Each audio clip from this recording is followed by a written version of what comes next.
Então, boa tarde a todos. Dando continuidade às nossas apresentações semanais, hoje eu e o João Pedro apresentaremos um pouco sobre as nossas descobertas explorando o Gina. Primeiramente, abordaremos a arquitetura do Gina, mostrando como é feita a implementação dos seus componentes, e, posteriormente, abordaremos exemplos práticos de testes que foram realizados com o Gina. O Gina, ele possui dois componentes essenciais em sua arquitetura, os executores e o flow. Mas antes da gente entrar em detalhes de como esses componentes funcionam, precisamos abordar o Document Array. O Document Array, ele é uma biblioteca para dados alinhados em trânsito que inclui imagens, textos, vídeos, dentre outros arquivos. Ela permite aos seus usuários uma eficiência em processar, fazer embedding, procurar, recomendar, armazenar e transferir dados utilizando uma API Pythonica, ou seja, uma API que os usuários de Python eles conseguem lidar com mais facilidade. Posto isso, essa biblioteca ela apresenta tipos de dados super expressivos, focados em lidar com imagens, vídeos, áudios que estejam embutidos, complicados ou misturados. Apresenta uma experiência muito confortável aos usuários que já estão acostumados com Python, acelera o trabalho de embedding, matching, visualização e avaliação via Torch, TensorFlow e outras tecnologias e é otimizada para a comunicação em rede, apresentando uma serialização em diversos formatos, como JSON, CSV, bytes, entre outros. Além disso, ela também lida com os problemas de falta de memória, armazenando os documentos em disco, enquanto a API mantém a mesma experiência que ela já deveria manter normalmente. Então, não tem um estrago da experiência se tiver algum problema de falta de memória. Por fim, essa biblioteca ela também dá suporte a bancos de dados e vetores de bancos de dados para permitir uma busca ao vizinho mais próximo de uma forma mais rápida.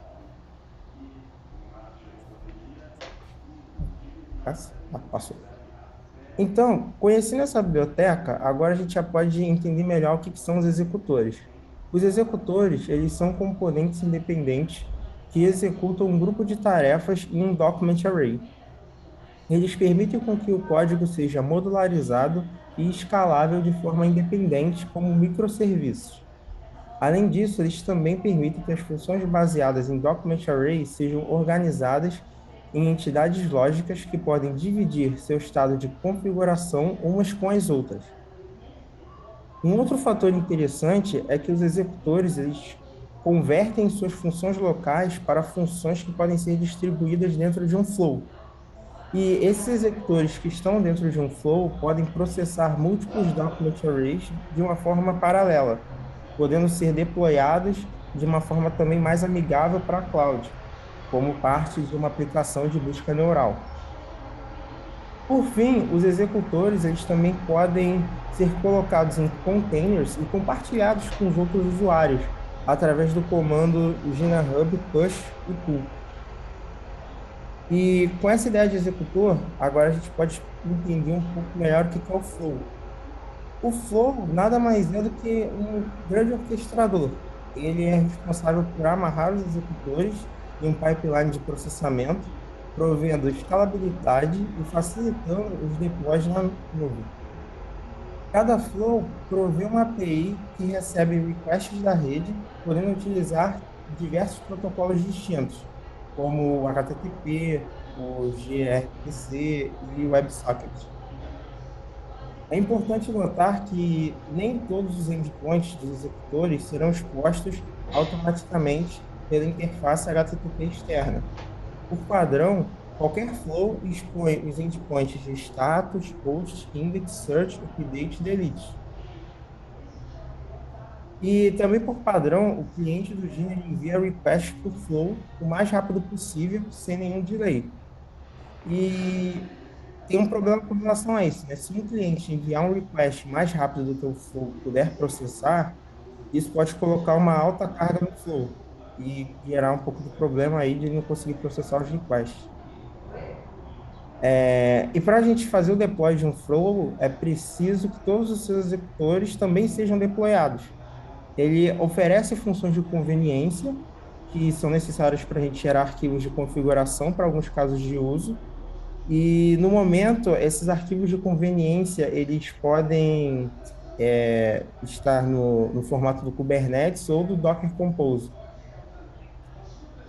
E com o Flow e os executores definidos, existem outros recursos que também compõem essa arquitetura, como o Gateway, que ele é um serviço que é iniciado pelo Flow e é responsável por expor os endpoints HTTP, WebSocket ou gRPC para o cliente, mantendo aqueles status que eu comentei previamente exibidos para você, se quiser fazer algum debug, alguma coisa do tipo, ou entender melhor o que está acontecendo. E ele mantém também o conhecimento da topologia do Flow, a fim de garantir que os documentos serão processados pelos executores de uma forma correta. Já o deployment, ele consiste em uma abstração ao redor de um executor que permite que o gateway se comunique com o mesmo. O pod, ele é só uma abstração sobre um runtime que executa qualquer serviço do Gina, seja em um processo, um container do Docker ou um Kubernetes. E o head, ele é um serviço que adiciona o deploy compartilhado pelo Gina. Então, ele gerencia a comunicação para os diferentes fragmentos baseados em uma estratégia de polling.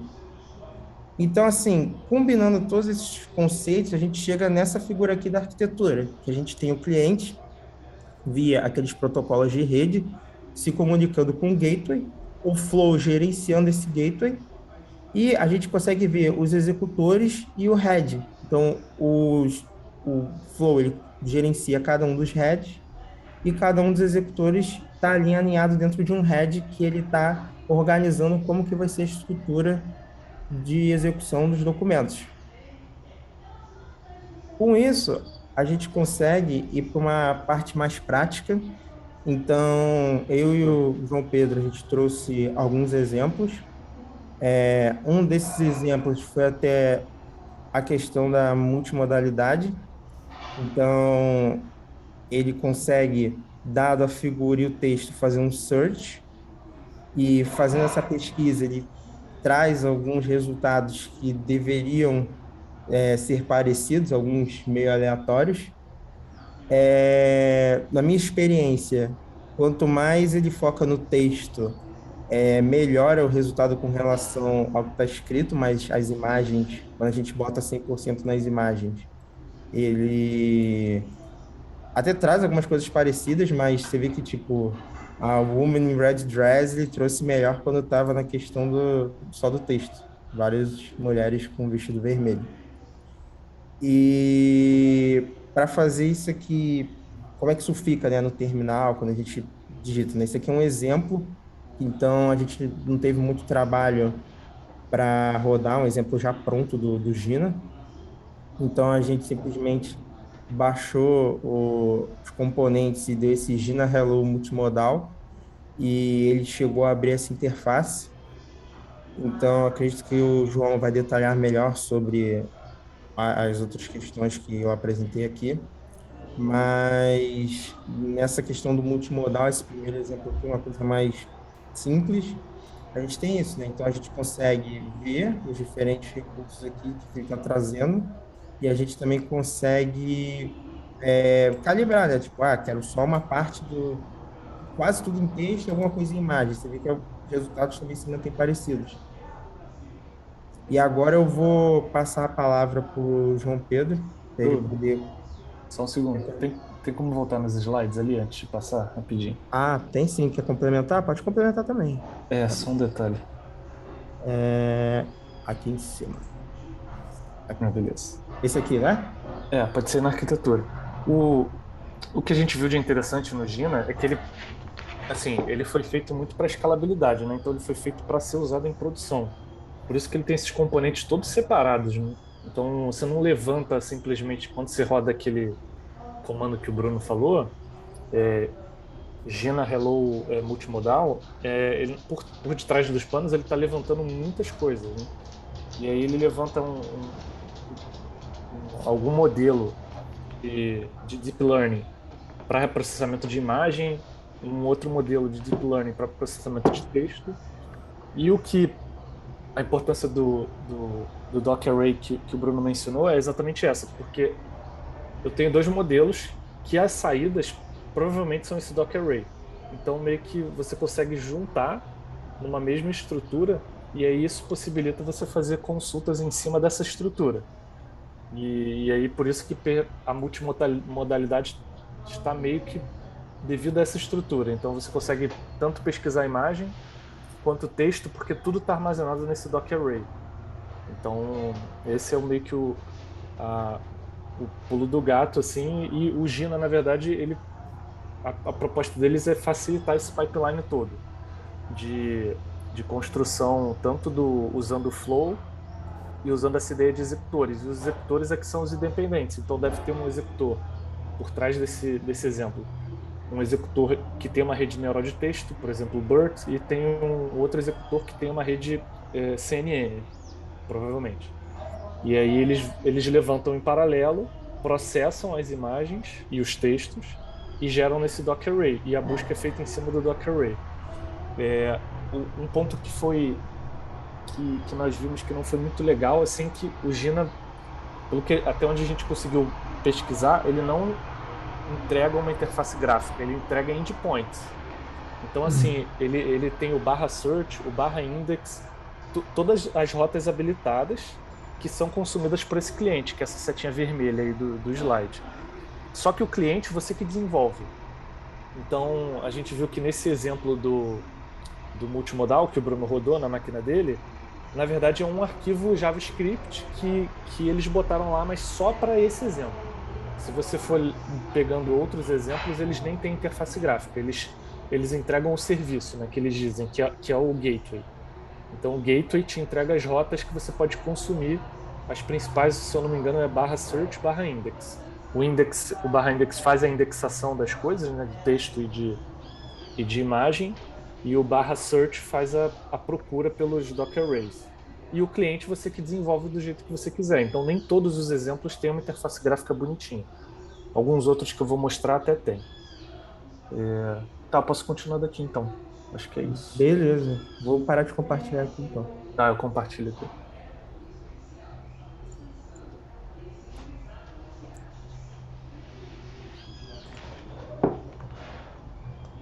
Vocês estão vendo? Por enquanto tá na tela preta, mas... Tá, beleza. Deixa eu só me ajeitar aqui com o zoom, que ficou meio perdido.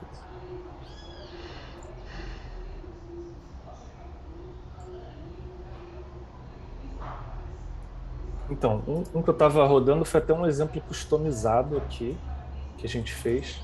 Mas acho que melhor rodar primeiro os exemplos prontos, depois eu venho para ele, que eu consigo explicar melhor. Então a gente fez um projeto que está no GitHub, depois a gente pode compartilhar também. E a gente organizou por esses exemplos, né? Então tem um exemplo do chatbot, tem um exemplo do fashion, e tem um exemplo do multimodal. O multimodal o Bruno já mostrou. Tem esse que foi uma tentativa customizada que a gente estava montando, que está funcionando, só que não tem interface gráfica, por isso que eu mencionei aquela questão. E essa daqui era uma tentativa que provavelmente a gente vai usar para a próxima apresentação, para tentar montar algo 100% customizado, né? E aí a gente vai deixar essa pastinha meio que reservada. Então vamos começar pelo chatbot. Se eu não organizei direitinho, acho que essa é da Make usando.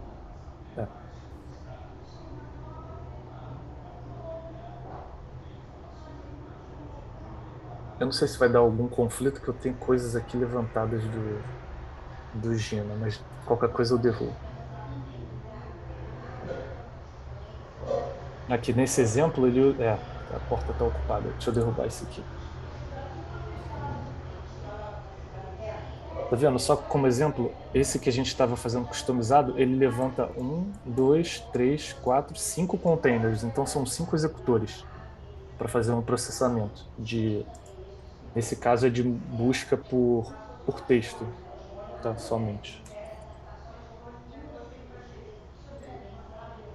Deixa eu ver aqui. Vamos ver se agora vai.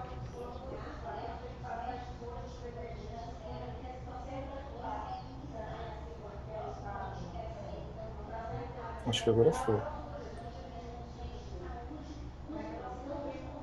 Ele está baixando algumas dependências. Aí ele já liberou um dos serviços.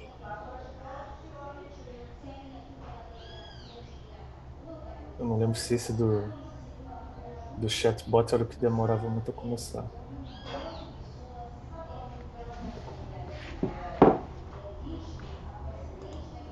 Mas o bom é que esse exemplo do chatbot, assim como o que o do Bruno mostrou do multimodal, ele tem uma interface gráfica arrumada. Então dá para a gente ficar fazendo perguntas para o chatbot. Eu tentei algumas perguntas que as respostas não foram muito boas, então preciso saber melhor qual é o contexto do CSV, que é esse daqui. Mas é sobre Covid.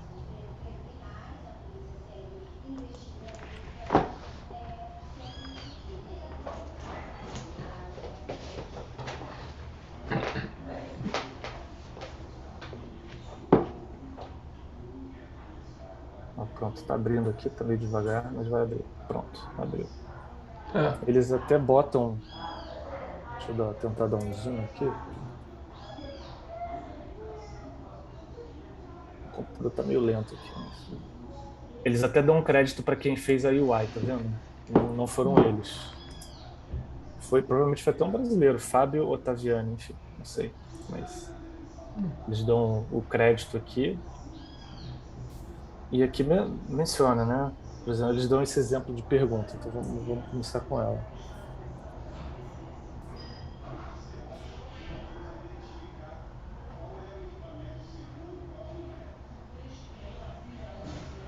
Então, tem uma explicação. Não sei, alguém tem alguma pergunta? Eu tentei fazer uma pergunta sobre o Brasil, não foi muito legal, não respondeu muito bem.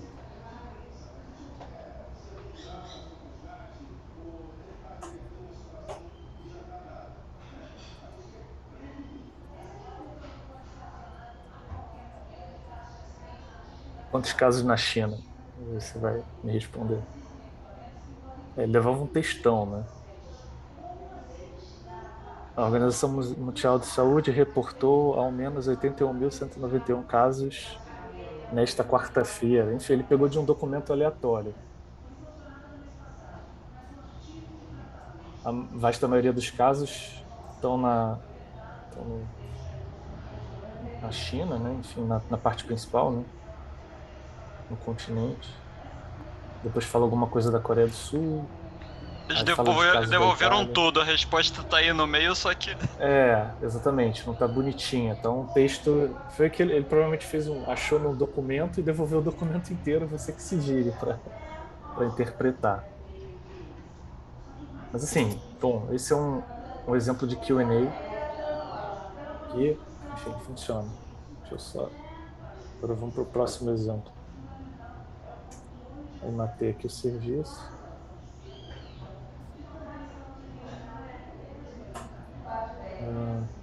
Agora vamos para o fashion. Esse aqui.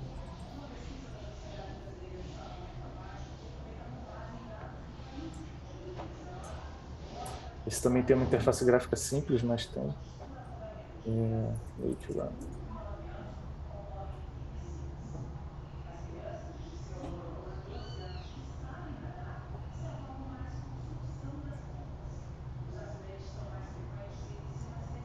Aqui ele está fazendo download de um. No outro caso, ele também fez de um dataset. Nesse caso aqui, de um dataset que ele chamou de Fashion MNIST.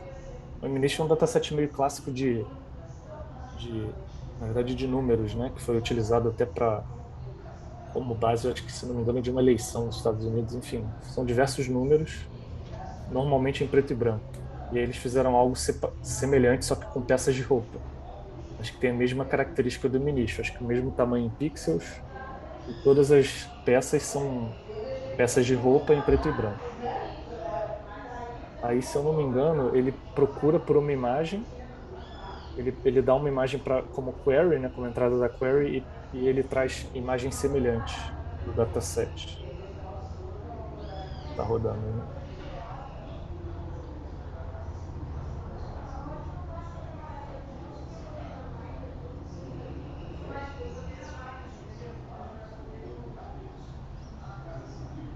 Acho que ele vai me redirecionar direto para cá.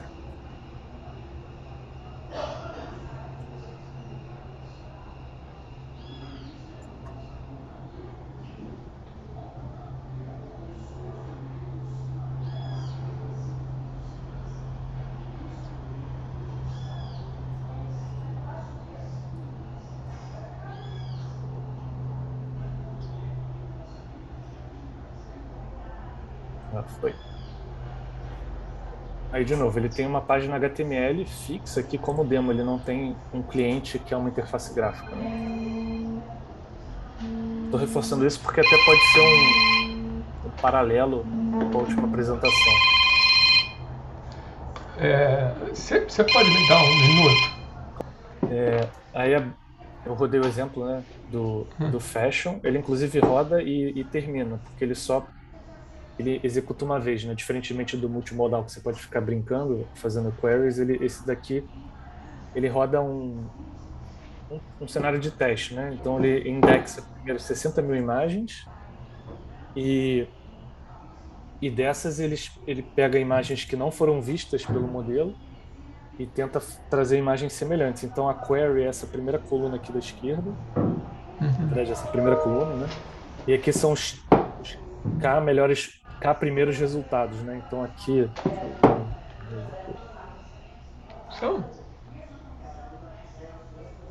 só que eu não sei se é uma bolsa. parece uma bolsa. É, uma bolsa com uma fivela aqui no meio, ele trouxe algumas. Assim, ele identificou que é uma bolsa, né? Mas parecida assim não tem. Assim. Talvez essa daqui seja mais parecida.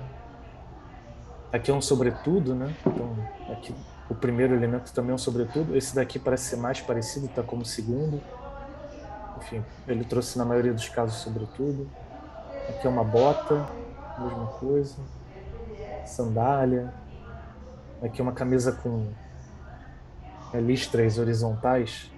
Ele tentou trazer, ó, ele identificou essa questão, esse padrão de listras. Não de listras, né? Pelo menos de divisão de cores, né? É. Aí ele não foi muito Felipe, tem umas calças aqui pelo meio do caminho. Aí é exatamente aqui.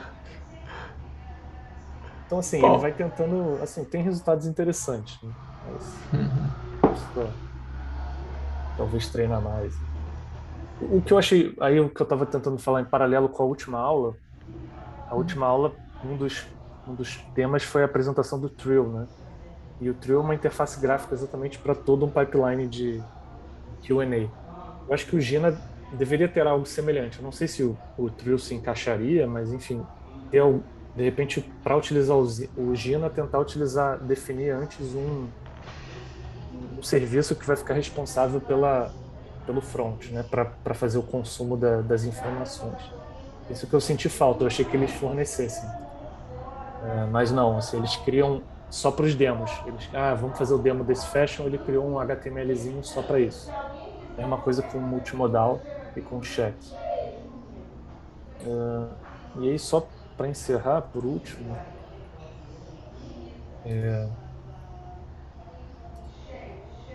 o meu computador está bem lento. Mas então a gente apresentou esses 3 demos, que são basicamente rodar, né? E esse que a gente tentou fazer manualmente. A gente pegou um dataset do Google chamado Lookalike, e aí ele pega personalidades ou coisas, desenhos que são parecidos, né? Então ele diz que esse ator é parecido com esse jogador de futebol americano, por exemplo. O Mr. Mr. Bean Bean. é parecido com esse, de fato parece com essa pessoa aqui que eu não sei quem é. Então ele vai meio que ele tem um dataset que ele foi treinando, e a ideia foi exatamente essa, foi jogar essas imagens e ver como é que ele lidava, né? Eu vou passar mais pelo código porque a execução dele é um pouco lenta, tá? Mas basicamente o que a gente fez? O primeiro passo foi setar a configuração do flow. Então a gente importou o flow, configurou ele rodando na porta 8080. E o primeiro, esse projeto que a gente está fazendo, vão ter só 2 executores. O primeiro a gente vai chamar de encoder e o segundo é de indexer. Tá? E aí aqui você passa exatamente qual o tamanho, né? Enfim, quantas réplicas, qual é o algoritmo que vai ser usado, o modelo, enfim. Então, nesse caso do encoder, ele usa esse Clip Image Encoder, e no caso do indexer, ele usa esse PQLite Indexer, que ele passa alguns parâmetros, né? Então, esse encoder provavelmente vai ter, na verdade, dois containers, né? Que são duas réplicas, e o indexer também vai ter dois containers, né? Que são dois shards, então vão rodar em paralelo. E o que a gente fez? A gente gera essa instância de flow, né? Esse flow aqui é como se a gente estivesse dando um new, né? Então a gente está instanciando um objeto flow e a gente, para fazer um teste usando o Docker, a gente rodou essa linha aqui, esse instância.toDocker Compose. E aí, automaticamente, o Gina, né? Essa biblioteca, nos gerou esse arquivo de Docker Compose. E aqui no Docker Compose você consegue ver mais ou menos como é que o serviço vai estar montado, né? Ele vai se falar por uma rede, e os serviços vão ser o encoder, réplica número 1, né, réplica 0, o encoder, a segunda réplica, o indexer, que vai ter uma cabeça, o indexer shard 0, o indexer shard 1. Então, é mais ou menos aquilo que a gente falou. Na verdade, eles vão ter 5 executores, né? 4. E tem o indexer acaba tendo o cara que é o organizador, que é a cabeça.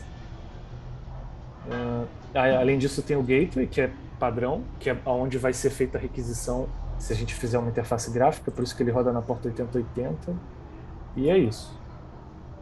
Então, essa etapa foi importante a gente entender como é que é a montagem para fazer fluxos customizados. Então, ele gera esse Docker Compose e aí, no caso, é só vir e rodar o make start e aí ele vai fazer o compose e o build e o serviço vai estar levantado de forma escalável. Isso aqui é interessante. E aí, para rodar, a gente viu que não tinha interface gráfica, foi aí meio que caiu a ficha que se a gente quiser a interface gráfica, vai ter que ser feita a implementação. A gente rodou uns exemplos assim. Então a gente abre uma conexão com o que ele chama de clients. Então a gente bate no gateway na porta 8080 e aí a gente começa a fazer o trabalho de indexação. Então a gente pegou a pasta images, né, que é essa daqui, com aquelas imagens que eu mostrei de pessoas semelhantes. Aí eu pego todas as que têm extensão .jpg e dou o apply. E aí nesse apply o que ele faz? Ele simplesmente transforma em Docker Array todas as imagens. Então ele transforma em Document Array usando esse método aqui, load URI to image tensor. Então o Document Array nada mais é do que um tensor. E se eu não me engano ele está implementado, esse tensor por debaixo dos panos é o do PyTorch. Então, prosseguindo aqui, a gente fez um post, de novo, a gente fez um post no cliente. Então, no gateway, ele tem essa rota /index, que é para fazer indexação.